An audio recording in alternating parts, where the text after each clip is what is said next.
friends, welcome to Behind the Returns. This is your host Arun, and I head the mutual fund research at Funds India.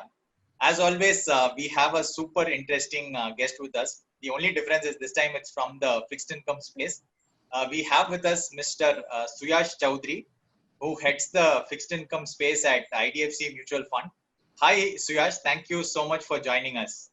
Thank you, Arun, and thank you so much for inviting me today. It's an absolute pleasure being able to interact with you. Yeah, pleasure is ours, Suyash. So just to start off with, Suyash, you've been advocating a three-bucket framework which can help investors to build their debt mutual fund portfolio. It would be great if you could elaborate on the framework. Sure. We've been talking about this now for years. And the context is that, when you look around, you don't really find an asset allocation framework with respect to fixed income. So you will hear about, products being recommended by people, by mutual fund houses, by distributors, advisors. You will see, allocation happening to different product classes at various points in the cycle. You will find some of these allocation decisions go right and some go wrong. But we did find that there is a distinct lack of an overall cohesive framework for asset allocation that should hold true across financial market cycles, which should reflect the fact that a fixed income investor presumably is a conservative person, or at least is looking for a certain amount of conservatism for this part of their portfolio in the overall scheme of things. Of course, outside of fixed income, they'll be doing, equities, real estate, whatever. But a fixed income investor is by definition almost traditionally conservative. And you will find that, a lot of investors have very recently migrated from fixed deposits into fixed income mutual funds. So there's almost, you can see it in data. If you see, the size of the FD market compared to the size of the fixed income mutual fund industry, I mean, it's very much skewed in favor of FD. So by definition, most investors would have very recently gravitated from FDs into fixed income mutual funds. In fact, we found, or it is our view that a large part of the stress that has happened in fixed income over the last couple of years is actually an asset allocation problem. Because, if a credit risk fund defaults on part of its book, it's essentially alpha gone wrong. So it's very similar to an interest rate call going wrong for a duration fund. So the question is not, as much as a downgrade or a default in a credit risk fund. The question really is, how did it end up causing so much pain to the system? And the reason it did is because the system was overexposed to the product category. And that's really, one anecdote to basically prove the point that we have worked without an essential asset allocation table. With that background, let me just talk about what we say asset allocation. So there are really three buckets of products, like you said, within fixed income. There is liquidity, there is core, and there is satellite. Now, the feature of each is that the liquidity bucket is supposed to be for your cash management needs. So you will park something which you can take out at any point in time. This is really, in the parlance of a bank, more like your savings account. And therefore, here you put really the liquid and overnight kind of products. Your investment book in fixed income is really divided between the core and satellite buckets. Now, again, drawing from, the backdrop that I set and the risk profile of a fixed income investor generally, the core bucket should be one where the risk profile suits or is consistent with what we think the ordinary risk profile of a fixed income investor is. Now, given that mutual funds cannot guarantee returns, the only way I can offer a product profile which is reasonably conservative is when I control for the two dominant risks that exist when I invest in the fixed income market: credit risk and duration risk. So in the core bucket, we put products which are controlled for both credit and duration risk. And in the satellite bucket, therefore are products which can take more amount of credit and or duration risk. So the satellite bucket products could be termed as alpha products, where the fund manager is taking more credit or duration risk in an attempt to deliver that excess return. Whereas the core bucket is your no nonsense, low risk profile bucket, aimed for the majority part of allocation of a fixed income investor. So leaving the liquidity bucket aside, because that's meant for your cash management needs, in the investment bucket, there is core and satellite. Our assumption would be, given the risk profile of a fixed income investor, the bulk of allocation, let's say 60-70% onwards, should be in the core bucket, and 20-30, maybe 40% can go to the satellite bucket. It's also fine for a conservative investor to put 100% in the core bucket. Now, again, the definition of products in the core bucket are products which are low on credit and low on duration risk.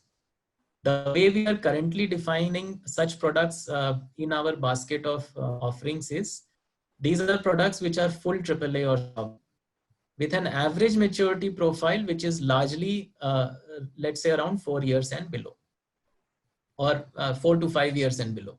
So I'm controlling for duration risk and I'm controlling for credit quality. And these are the core products. Now, the other aspect of the core product is, so I will put, a money market, low duration, ultra short, short term, banking PSU, corporate bond fund, medium term fund. All of these are core products. So the question to ask then is, how come a product which has a 6-month average maturity and a product that has 4-year average maturity are both core products? The reason is that they are meant for different minimum time horizons. So your risk profile is of a conservative investor, but that doesn't mean that you come with one distinct minimum investment time horizon all the time. So if you have, let's say, a 6-month minimum time horizon, you come to a low duration product. If you have, let's say, a 2 to 3 year minimum time horizon, you come to a corporate bond fund. So these are all core bucket products, all low risk profile products, but meant for different time horizons, because the average maturity slightly increases for higher time horizons, minimum time horizons. And in the satellite bucket, we put active duration products like government bond funds and dynamic bond funds, as well as credit risk funds. Now, like I said, these allocations are meant for the highest profile of investors, those seeking that additional alpha, and should at any point in time not exceed 30 to 40%, even for an aggressive investor. Contexting this to what's been happening in the fixed income market, in our view, one of the big mistakes of allocation that has happened in fixed income over the last 2 or 3 years is that people have considered credit risk funds as a core asset allocation product. And therefore, if you see the kind of assets that grew under that category, so the industry largely runs their medium-term funds also like credit risk funds. So if you see the combined credit risk plus medium-term fund assets under management, if I remember correctly, they had exceeded around 150,000 crores at their peak. And this happened in a very short span of time. So the only explanation is that people were not following any sort of a core satellite bucket approach, or credit funds were being sold and consumed as core category products, which is simply wrong. So to summarize, core is where you put low credit risk and low duration, but there are various products available there depending upon minimum time horizons. Satellite is where you take higher duration or credit risk. Average conservative investor should probably be 70 to 80% core and probably 20% satellite. So wanted to dwell more on these individual buckets. So let me start with the simplest bucket, which is your liquidity bucket. Is it like a fairly simple category where an investor can go and choose any particular fund, because either way it's a liquid or overnight, or is there any nuance that the investor must be aware of while picking funds for this particular category? See, one of the continuing problems of the Indian fixed income mutual fund industry is this obsession with yield to maturity. And that obsession shows across the product categories. And therefore, it's not surprising, but even in the liquid fund category, products compete on yield to maturity. Whereas like I said, this is meant for your cash management requirement. It should be a proxy almost for, savings account kind of temporary parking. And therefore the absolute number one mandate, irrespective of what YTM you can generate, should be safety. Now, the challenge in a liquid fund kind of product is that all instruments that you're buying are rated A1 plus because they are short-term rated, right? A1 plus, however, does not equate to a long-term AAA. So you may actually have even AA minus rated entities, in some cases probably even lower than that, which may actually have a short-term rating of A1 plus. Now, in ordinary circumstances, this is fine because a short-term, in the short term, the ability to pay back the lender is dependent upon your short-term business outlook, your short-term cash flow, etc. And therefore, you could probably make a distinction between a short-term credit profile and a long-term credit profile. But this need to maximize YTM while selecting within a range of A1 plus instruments can sometimes skew a portfolio in a direction which is riskier than what just the A1 plus rating will denote. So I would urge investors, in fact, to look at YTM as a measure of risk as well, which is not something that is done in India, ordinarily speaking. And basically question a fund house if, let's say, a 30 or 35-day product for one fund house is yielding, let's say 330, and for another fund house it's yielding 3.5, and both are carrying A1 plus instruments. So what is the difference between the two products? Whereas the current and the previous thinking seems to be that, oh, the 3.5 product is better, so let's go for that. So the limited point I'm making here is that unlike a long-term rating, which via fact sheet you can determine what portion of a product is full AAA, when you are dealing with instruments that are all just short-term rated, this exercise becomes difficult. So for conservative investors, I would urge that you ask for a one-time exercise where you map the short-term ratings to their equivalent long-term ratings for all portfolios that you are invested in. And that would give you a truer sense of the kind of risk profile that even a liquid fund has. If you remember, one of the ironies of the last 3 years is a lot of the so-called accidents in credit actually happened in the ultra short low duration category also. Right. And that's, exactly a point that needs to be appreciated, that many times, an A1 plus rating may not necessarily belong to a very healthy long-term corporate entity. So coming to the second bucket, which is your core bucket, and let's say somebody wants to invest in this fund and invest in this bucket, and he's shortlisted, let's say 100% AAA and equivalent kind of funds. And let's say he layers the other aspect that you were talking about, the short-term rating and the long-term rating. So once that is done, and let's say it ticks both the boxes, is there any other nuance that he needs to verify before he picks funds out of this bucket for this particular bucket? So again, I would say, use YTM as a measure of risk also. So because, the market has a variety of AAAs.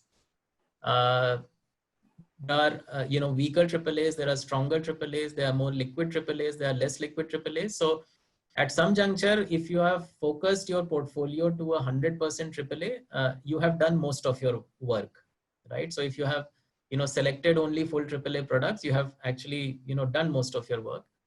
A minor additional nuance is that if within two AAA funds of the same maturity profile, one yields, let's say 30 basis higher than the other, it's a good discipline to ask that fund house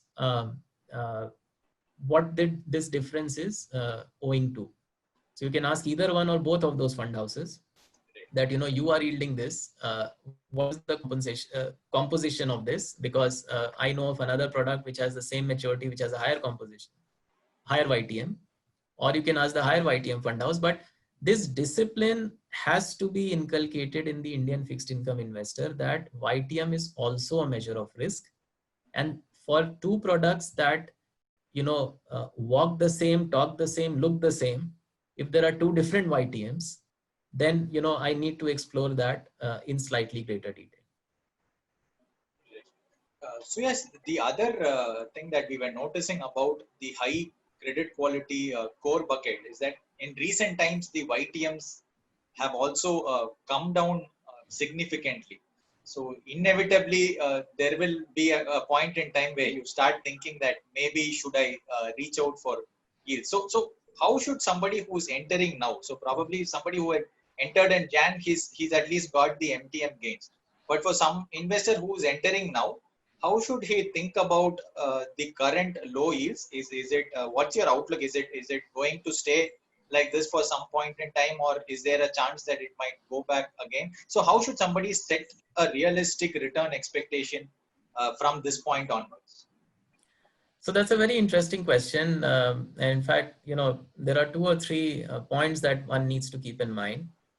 See, the first is there is a level of risk that you're taking for a level of return. Now, again, over and over, we see that investors generally seem to consider risk as the variable and return as the fixed entity. In fact, that's exactly the point that you made, that as returns fall, I am willing to take more risk. I would suggest doing the exact opposite and first define the risk profile that you have and then accept the return that the market and environment is giving to you. Right? So in fact, that's exactly the philosophy that as far as to the best of our abilities, we try to follow in our core bucket of products, that we need to be sure about the amount of risk we are taking. And then the return is a function of the market and environment we are in. Right? You can't do it in reverse. So just to, talk about what's been going on in the last 3 months, this is one of the fastest turn from fear to greed that I have seen ever in my career. So if you remember, in the month of March and maybe in early April, investors were fleeing from full AAA short-term products because they thought that even marquee AAA companies can default, and they were moving to overnight funds. Many advisors were also not able to convince them to stay because the fear was so large and embedded. We have done so many calls at that time, asking people not to exit a product which had a YTM at that juncture, if I remember correctly, briefly, even at the 7.5 area, and go to overnight funds. Within 3 to 4 months flat, now clients are asking for diluted portfolios because AAA yields have crashed. Ironically, if you see the narrative on the macroeconomy or credits, it's not improved. If anything, in March and April, the amount of growth drawdown that we were thinking about this financial year was much lower than the kind of growth drawdown we are thinking about now, because both in India and in major parts of the rest of the world, the lockdowns have sustained for longer and the reopenings have been messier than what we were initially thinking. So if anything, the macro narrative has not improved, but your risk appetite has suddenly improved because returns on AAA have fallen. This is again a classic case of my risk profile being variable and my return expectation being fixed. And I would very, very, very, very strongly urge to abandon this thought process. Now, coming to your other question, so you have to differentiate cyclical from structural. Now, let me explain. We, as you know, are in the worst growth cycle in probably 80 years. So first, we have to start from a point of humility that none of us really knows what the impact structure of this shock is going to look like. Because frankly speaking, even if you have been there for 40 years in the market, you have seen nothing like this growth shock, because it surpasses anything anyone has ever seen in over their lifetimes. So cyclically, the paramount thing to take care of is growth, both for monetary policy as well as fiscal policy. Cyclically, the saver doesn't need to be provided adequate compensation because we have excess savings, because investments have collapsed. Consumption broadly would have collapsed, although some parts of consumption is doing better, and more people are doing more precautionary saving. So cyclically, the saver doesn't need to be rightly compensated, because it's really people who want to put out investments or want to consume who need to be incentivized. Structurally, however, which is the longer term, the situation is exactly the opposite. So structurally, you need India's investment to GDP to be much higher than what it is today. If we are ambitious about the kind of growth rates we want post-COVID, investment to GDP has to pick up substantially, which means that we will need more and more savings to be able to finance that in a stable manner, which means that over a longer period of time, we will have to think about providing adequate real returns to the saver. The problem, however, is you don't know how long the cyclical aspect lasts because of the size of this problem. So can I say it will reverse in 6 months? No, probably not. Can I say 12 months? Who knows? Right? And then the pace of reversal matters as well. So does it mean that, your 335 reverse repo rate or the effective overnight rate suddenly goes and sits at 5%? Probably not at all. Right? Because like I said, nobody ever has seen the kind of growth shock that we are witnessing. So very importantly, one has to distinguish between cyclical and structural. Cyclically, don't expect you will get compensated adequately for buying conservative fixed income. However, the cycle is so messy and so intense, it does not make sense to dilute credit quality in order to chase higher returns. There is another behavioral way you can examine this. See, we are all sitting at home and going through our work days. Every day we are reading things in papers that are depressing us more and more. But in our heart of hearts, we know that this will pass. That this is not, God willing, the rest of our lives. In 6 months, 12 months, this will pass. We will hopefully go back to some sort of normalcy in life. We will at some juncture not have this much of medical related miseries in the world. In the same fashion, from your investment standpoint, you have to look at this phase as one that you have to survive, not necessarily thrive in, but ensure that you are, from an investment standpoint, alive at the end of it. So in some sense, what I'm saying is that this is not a phase where you can maximize return.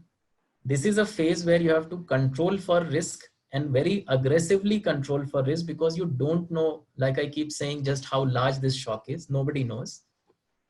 Earn whatever is on the table.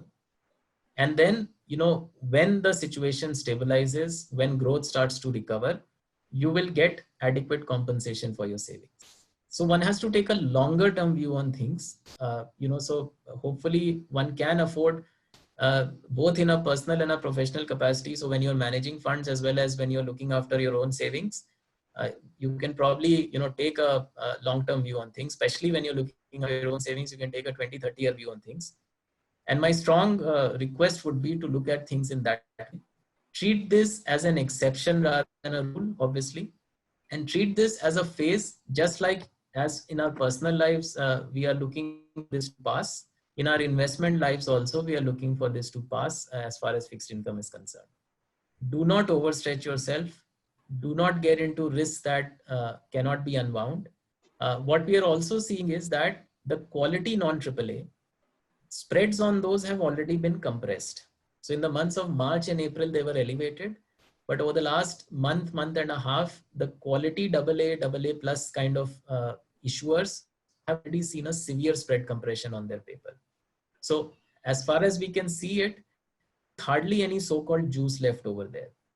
So if you now have to reach for yield, you have to reach in the area of those companies where the future is extremely uncertain. So you have to ask yourself, on what basis am I making this reach? And unfortunately, sometimes the kind of logic that we hear seems very shallow and flippant. And that is exactly what I would urge everyone to avoid. Look at this phase as something we have to just go through while minimizing the mistakes that we make. Suyash, just extending the same point that you left, but leaving the core basket. So let's say core basket, I decide to stick with higher quality and stick with the same risk profile. But when it comes to my alpha bucket or the satellite bucket, where my intent is to take additional risk, now I have two options. One, I go for credit, or two, I go for the long duration. Now, when it comes to credit, the argument that we are hearing is that it can be a good contra play because the yields more or less kind of compensate for the risk involved. That even if there is one or two defaults, the difference in yields more or less compensate for that. So how are you thinking about the entire credit risk space at the current juncture? Look, it's high time we put to rest the ghost of this logic that in a high yield portfolio, if one or two things default on a net basis, you still earn as much as AAA. There is enough evidence and pain on the table that investors have suffered through. It's high time that we retire this ghost. And if we don't learn from experience, experience is worth nothing. There's no point saying, one is been 10 or 20 or 30 or 40 years in the market if we are unwilling for experience to teach us anything. In the open-ended mutual fund space, the dominant criteria for investing has to be liquidity in the asset. Now, it never just happens that one or two credits in your portfolio go bad.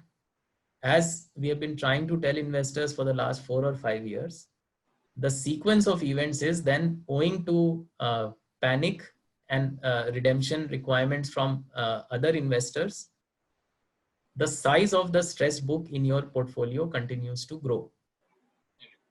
Because you find that you start to liquidate what sells, and over a period of time, you enter a phase where what you are left with just doesn't sell. And you find that there is hardly any market for that. We have to retire this. I mean, with all the evidence that is on the table, the substantial amount of pain that has already been inflicted in the fixed income industry, it's very, very required that we do this. Now, between credit and duration in the satellite bucket, look, we find no justification whatsoever to buy credit today. And this is for the reason that I mentioned, but let me just elaborate a little further. So nobody says that all non-AAA companies are bad. No, there are great quality AA kind of companies in the market, which have very robust business models. In some cases, very strong promoter entities that back these groups. So there are such, very strong companies in the market. The point is that over the last 2 odd months or 3 odd months, we have eaten away the excess spread that was on offer, which means that now most of these names would be trading very much at a similar spread over AAA as they used to before this period of stress happened.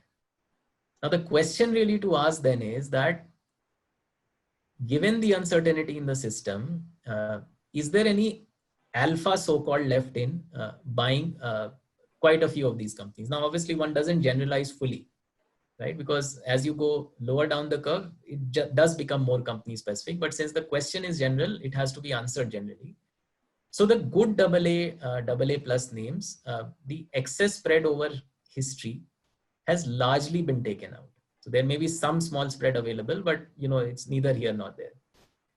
Then, like I said before, there's a clutch of companies where the spreads have not reduced. So you may find a company which is similarly rated to another one, but which is trading 400, 500 over basis over the other company. But that is happening because of a reason. Because markets are not extremely convinced that these companies will necessarily come through with their credit rating intact in this cycle. So the more evidence, so there may be 1 or 2 or 3 trades here and there you may find where, you may decide to buy one of these companies saying that I know that this spread will compress because there is excess fear built in. But I don't think that canvas is large enough for you to paint on a wider scale, right? More and more you will find in portfolios where, in credit oriented portfolios, where the so-called tail is wagging the dog. What do I mean by that? There are 3 or 4 names which will be valued at a very high yield, and the rest of the portfolio may be valued at different yield. So if you knock those 3 or 4 names out, you find that the actual YTM is much lower. But it's because of those 3 or 4 names where market liquidity has dried up, where probably the name is suffering some negative perception issues, that the YTM is where it is. Now, if I were to offer those names independently to you, you will not probably want to buy them. But at a portfolio level, you are willing to buy into the higher YTM. So when you look under the hood, when you look at the nuance, it's not as simple anymore. And some amount of wider spread in this uncertain environment is justified. So I would think if you have to allocate in the satellite bucket, active duration products is a much better idea than credit funds at this point in time. Now, a related question is, how do you then evaluate active duration products, right? See, one of the big risks right now is that historic returns are looking very good. And in fact, we worry because we find that a lot of money is coming into active duration products like dynamic bond fund and gilt fund. We are not convinced that the investor necessarily understands the amount of interest rate risk that is run in these products. But because the historic returns are looking very, very attractive, probably money is coming in. The way I would urge you to look at such products is as under. First principles, these are satellite bucket products. If you're a very conservative investor, don't touch them. If you're a medium risk investor in fixed income, you can potentially put 20 to 30% of your overall allocation, not more than that, in such products. Next, you have to come into these products with a minimum 3-year view. You cannot enter these products tactically thinking that, oh, let me play this for 5-6 months and go out. Right? You have to invest in these products for minimum 3+ year time horizon. The fund manager may keep changing the duration. So many times when we are asked the question, what is our view on etc., that is the back end of the product. That is what I'm going to play in that product. For the consumer, the investor, the way the investor has to look at it is, this is an active duration product where the fund manager will take views depending upon valuation, macro views, interest rate view, and will keep managing the duration. These are not magic bullet products. Fund managers are prone to making errors. So you will get that negative alpha also from time to time, which is why I'm saying select 2 or 3 consistent products and allocate not more than 20 to 30% for 3+ year horizons and shut it. One last point I'll make, and this is a point that will hurt us actually. You should not look at return at a point in time for 1 year, 2 year, 3 year, 5 year horizons. It's probably a mistake to say that if a fund today at this point in time has a good 3-year performance, it's a consistent fund. The way to look at performance is 3-year rolling returns over a period of time. So for example, look at the last 5 years data on 3-year rolling returns. So that tells you through the up and down, through the bad phase and the good, through the thick and thin, has the fund, despite the mistakes, etc. made, on an average, on a 3-year basis, delivered a performance that is acceptable to me. So that's how you should look at the return. And these are the reasons and the time frame for how you should allocate. Great. So Suyaj, when it comes to this active duration product, what's the framework that you use to take interest rate calls, and what's your framework telling you right now? So the framework must be based around your macro assessment. The macro assessment in turn should be able to account for most large variables that define macro risk in the system. The framework has to take into account valuation. The valuation also helps you decide what point of the yield curve you should be on, whether you should prefer corporate bonds or state loans or government bonds. Obviously an ongoing part is that which does not matter as much for government bond oriented products, is you should always be aware of the liquidity in the product that you are running. Now at this juncture, so we are now, everyone understands that this is the worst global growth shock in 70, 80 years. It is also unfortunately true that India entered this shock with a relatively weak growth profile. So India's growth had already been slowing for the last few years. And it was marked by two negative developments. One was significant strain in the lending system even before COVID struck. So this is not true for all lenders, but on aggregate, there were quite a few banks. So on an aggregate, the banking system NPAs were in the vicinity of 8.5%, 9%. And post 2018, there were quite a few non-bank companies which were also struggling. On aggregate, therefore, India had a very, not very, but reasonably weak lending system. And the other aspect was public deficit, only public deficit was slightly stretched.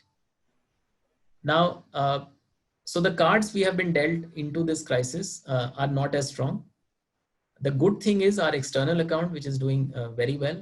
So our current account deficit has shrunk to zero. Most people think we will run a current account surplus after 15, 16 years in the year that we are in today. Our forex reserves are accumulating at a very rapid pace. So therefore, and this is one of the most important things for an emerging market, on the external side, we seem to be completely safe. Now, all this means that the environment for interest rates should remain something like lower for longer. So we expect RBI policy rates to continue to be lower for longer, although the amount of rate cuts left in the system may be much lesser now, but that does not really matter too much because the incremental utility of these rate cuts is hardly anything. Whether your overnight rate is 3/4 or 3%, it doesn't matter too much. What matters is that the RBI continues with a clear forward guidance that they will continue to have accommodative policy backed by positive liquidity, which they have done. And at some juncture, they need to show more willingness to be able to support the borrowing program of the government. So far, they have been slightly hesitant in doing this. So they did buy quite a substantial sum of treasury bills from primary auctions, as far as we can see, early in the financial year. But while buying dated government bonds, they have been slightly hesitant. Our sense is that's the next step that RBI has to take more seriously, because you can't have sovereign yields continuing to be volatile and at such a high term spread. So today, for example, a 10-year government bond is close to 6% again, and your overnight rate is hardly 3/4. So we do think the RBI has a role to basically anchor government bond rates better. Having said that, the front end rates, so if you see the 3-4 year point of AAA, those rates are nothing to write home about. They are in the vicinity of 5/4, 540. But the important way I would look at these is, I don't think you will make mark-to-market gains from here. By which I mean that I don't think sustainably there is an argument to be made that these rates will fall by 50, 75 basis points more. No. So, which is why the historic returns that you're seeing on these portfolios, just throw them out of the window. It's not going to happen. The way I would look at this is as under. See, today the overnight rate is effectively around 3/4. Probably it goes down to 3. And then slowly, probably over the next 12 months, 18 months, it starts to go up so that over the next 1.5 or 2 years, the average overnight rate still remains around 3.5, 3.75. Now, for every year that you earn 5/4 instead of 3.5, you are making 1 rupee 75 paisa, which is 5/4 minus 3.5. So if you earn that for the full year, so 5/4 is roughly what you make in a 3.5 year kind of AAA fund. And 3/4 is what you're earning on the overnight or liquid funds. So that 1 rupee, 75 paisa to 2 rupees, however you want to say, on a gross basis, obviously you have to adjust for expense ratio, etc., is money in the bank. So long as interest rates are not going up, you keep making this. Suppose by year 2, interest rates start to go up, you would have already put around 2.5 rupees in the bank, right? So by then, you would have enough cushion left or built as necessary that even if interest rates go up by 75 basis points, you are safe. What this also does is it kind of plugs a bit of your reinvestment risk. So suppose this phase of lower rates lasts for slightly longer. So you're not extremely panicking by just earning 3%. So you're in some way optimizing that you are taking a 2 to, let's say, 3.5 year maturity risk. You can do that via roll down products where, maturity collapses as time progresses, but you are ensuring that you are still earning roughly 175 over the overnight rate, but you won't make mark to market gains. Great. As far as the long end is concerned, valuations are very attractive. And especially as the last week has shown us, one of the necessary conditions for continued performance of the long end is that RBI has to somewhat shed the constraint that they are so far showing in directly supporting government bonds. This is a template that is there across the world. Uh, some of the emerging markets have also adopted it. And therefore, it's, I would believe, only a matter of time before RBI shows more explicit support. So even for that 20-30% and not more than that, that you should put in active duration, at this point, the valuations look reasonably okay. The big caveat there being that if RBI were to leave the market for some reason, then you will see more volatility there, which is, not more than 20 to 30% over there. So, Suyash, you've also been very vocal about controlling the liquidity risk. Now, obviously, because you predominantly run AAA kind of portfolios, that shouldn't be an issue. But when it comes to the credit risk, which is a part of IDFC as well, so how do you look at liquidity risk, controlling liquidity risk when it comes to the credit risk strategy that you run in IDFC? So, if you go back to why did we decide to launch a credit risk fund in the first place, we thought that a section of companies we called mid-yield companies, where the liquidity profile for the bond was reasonable.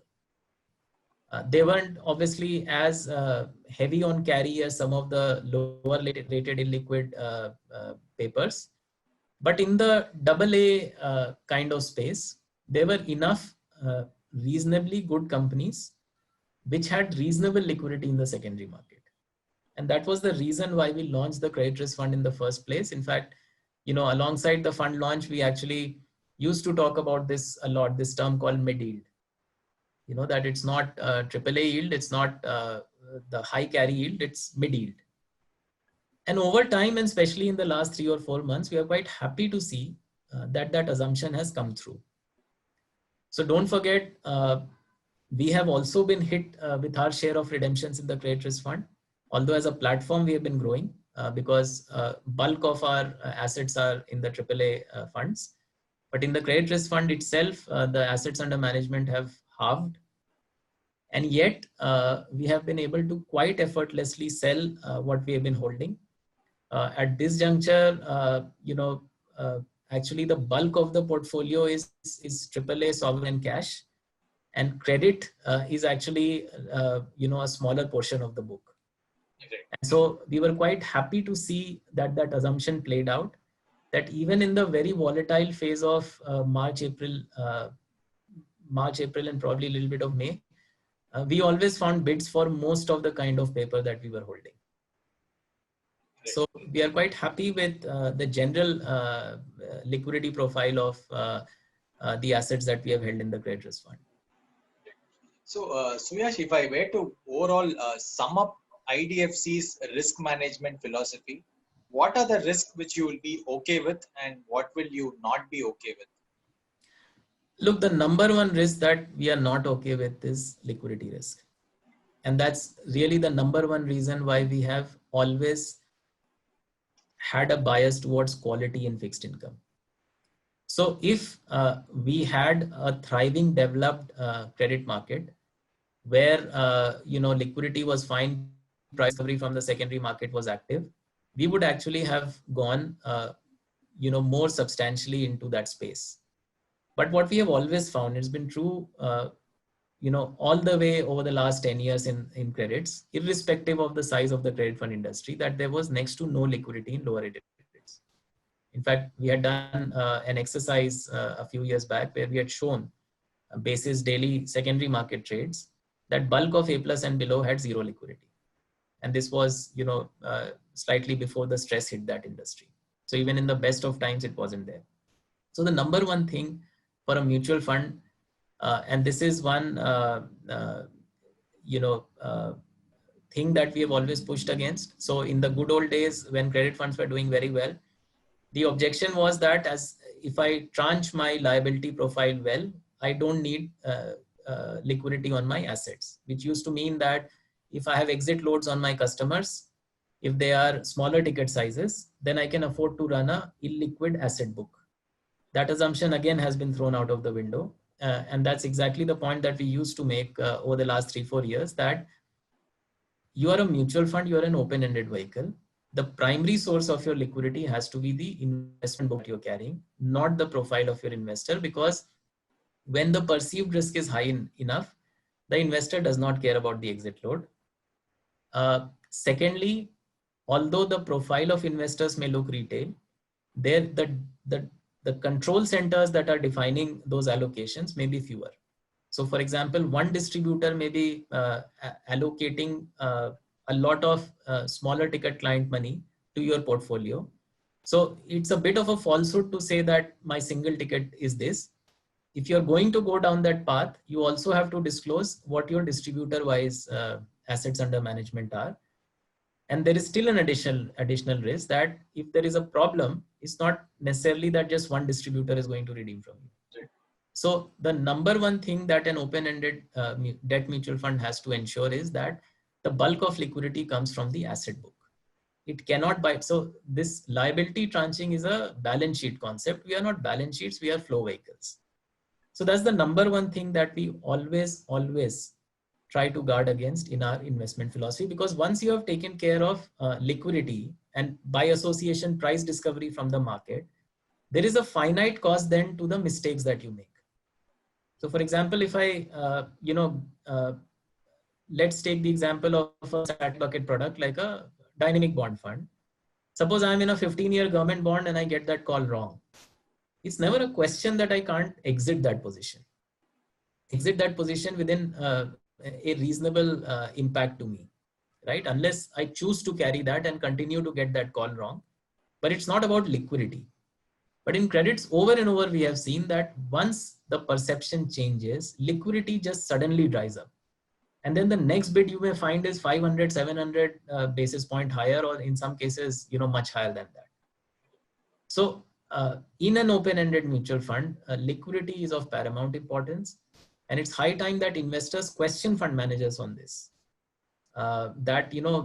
Show me the liquidity profile of the investments that you're holding. It doesn't really matter, what my liability profile is. Obviously, if it's too concentrated, then it may be a bit of an issue. But I can always find a bid for a AAA, barring those very rare circumstances, where the market freezes. Suyash, if somebody is investing in a debt fund, unlike an equity fund here, again, how does somebody put into perspective the size? Is a small size better or is a large size? What's the nuance involved in evaluating size with respect to different debt fund categories? So I don't have a very firm view on this, because in my career, I have run very, very small funds. And then I have, had the, actually it was a privilege to run both the small and the big fund, but I've had the opportunity to run both a small and a big fund. So see, if the asset profile is liquid, frankly, size should not matter as much. Yes, for a category which is, let's say the average size is 100 rupees and one fund is 2 rupees, then, the question you need to ask is, why is this fund 2 rupees? Right? So if the average category size is 100 and there's 2, then, if there's a legitimate reason for that, I don't see it as that big an issue.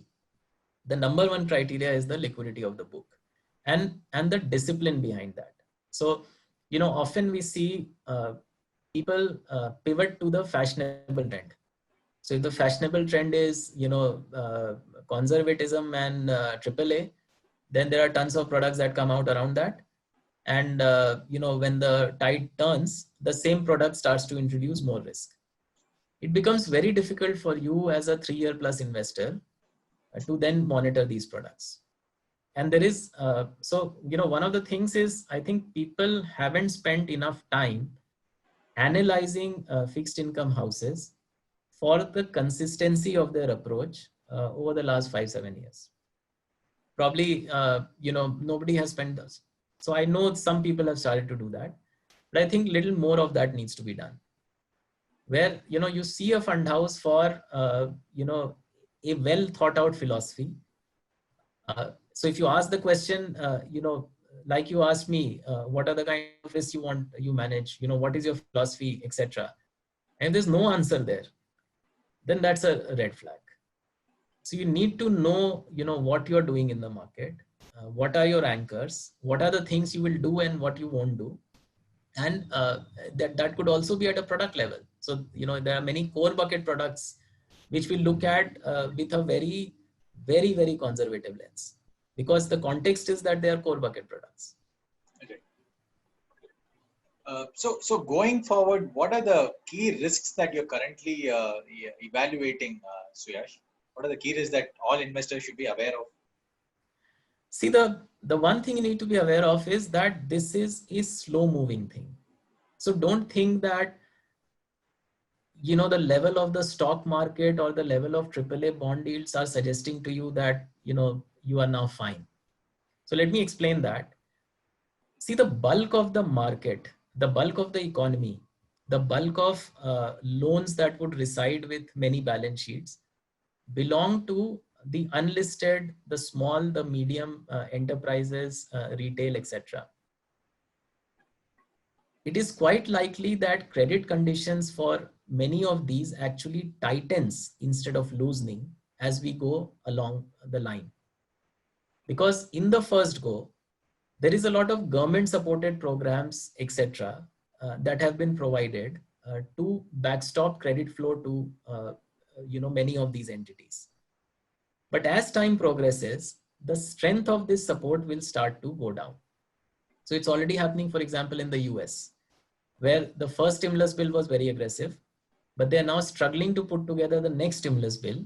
And therefore, for a host of entities, the kind of sovereign support that they were getting is going to be much weaker going forward.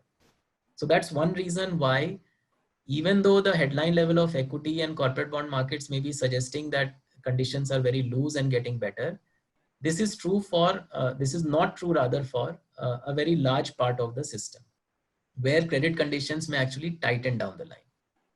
The second aspect is, imagine you're a small business.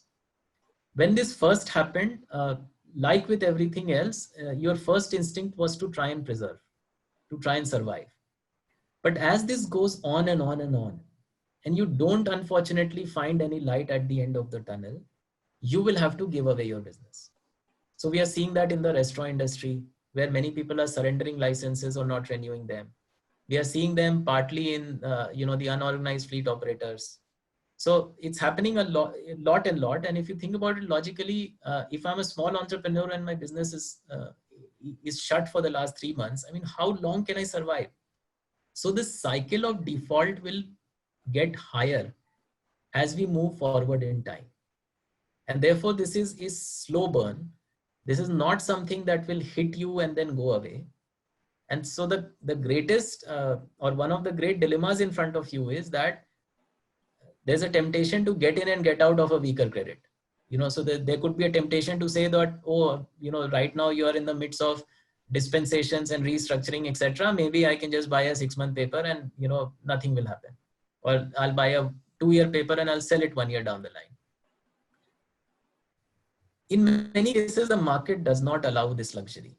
So if the market catches you before you can exit, then you may have a very heavy price to pay for this.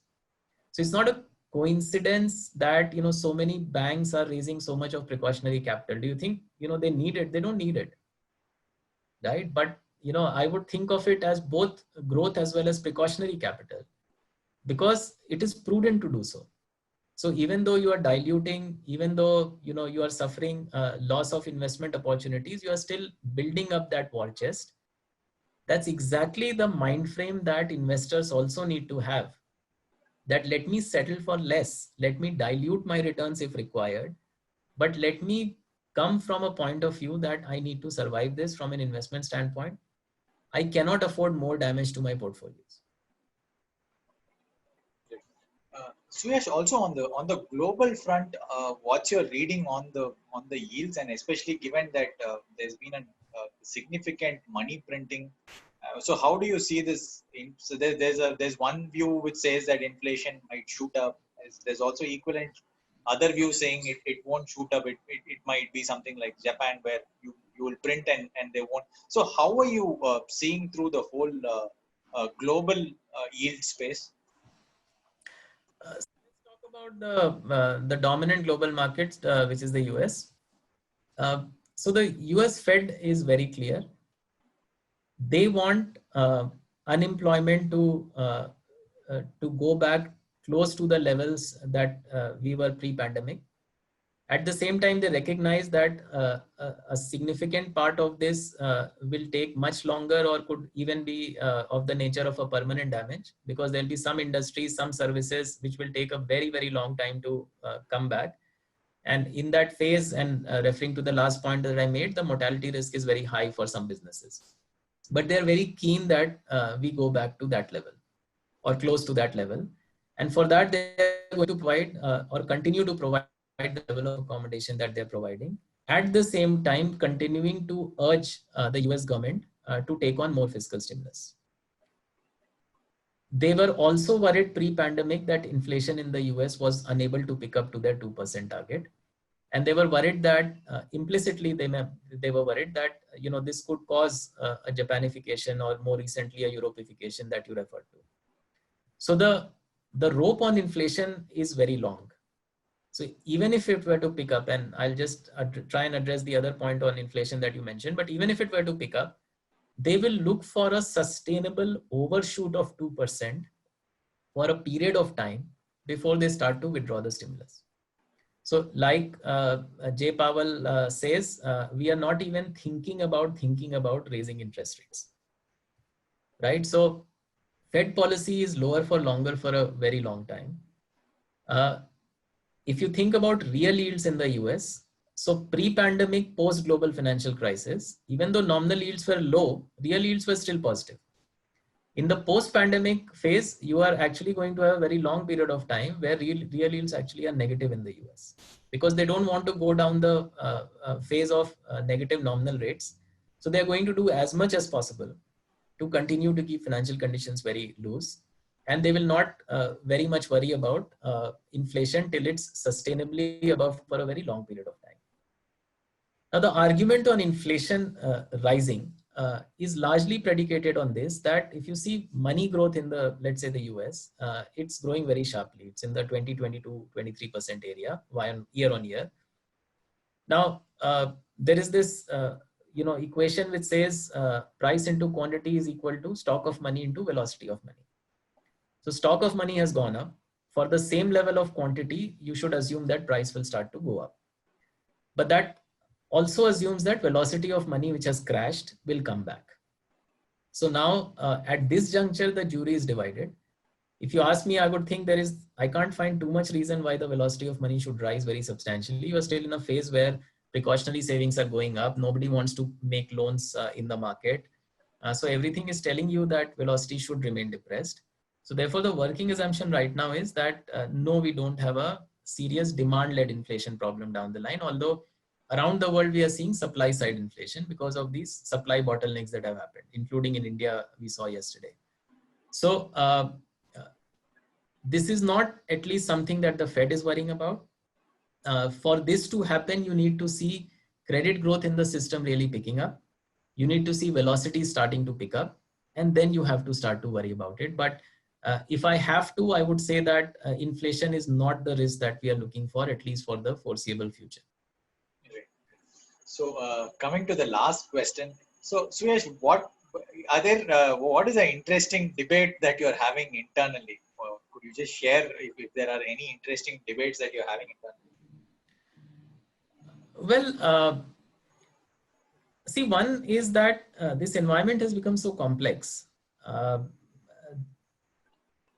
Sometimes we, even discuss, are we too conservative? The answer, if you ask me, is that we just don't know because we don't have enough information, right? So how do I assess a balance sheet where I have very little information, right? So I just have to look by traditional matrices, the quality of book, starting book, the concentration in the book, the ability to raise capital, the ability to raise liquidity, etc. And those parameters lead us back to exactly the same companies that we are owning, right? So in the meanwhile, we are quite happy to say that, we don't want to chase anything. So even in the AAA space, there is a wide distinction we are making. Actually, we've been making that since 2018, but we continue to make that. In fact, if at all, we have tightened it further of what AAAs we want to buy. So on a platform like ours, that's a good discussion to have. Are we too conservative, right? So that, but necessarily does not mean that we dilute the framework we operate in. So the core satellite principle, we will never dilute, right? But within AAA, let's say, are we being too conservative? And the answer that always comes around is that we just don't know. So that's this thing that I recommended you to do is just to lie low in this phase. That's exactly what we are doing. And it does mean that, there are people who think our portfolios have YTMs which are too low. But so be it, because we don't see, given the information that we have, that we can take that leap of faith, especially in a market like India where, credits tend to be very illiquid. So that's, one debate that we keep on having. Sure. Thank you so much, Suyash. It was, I would probably call it a masterclass on debt. Thank you, Arun. Thank you so much. Thanks a lot, Suyash. Thank you so much.